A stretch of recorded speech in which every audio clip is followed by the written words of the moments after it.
Ayo Mbak Nur. Malah aku tak jak mangan-mangan. Aku kan mari munggah jabatan. Sampeyan kok iso sih, Mbak? Cepet wis dadi manajer.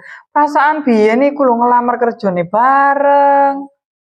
Kok aku sih dadi operator ae. Sampeyan kok cepet men dadi manajer iku. Carane iku pinter cari muka dan menjilat atasan.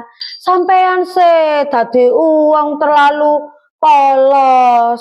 Aja jujur-jujur nemen. Kita tuh ya pokoknya pinter cari muka. Terus mari ngono lek riyo iku silaturahmi nang omahe atasan ambek gowong-gowong niku.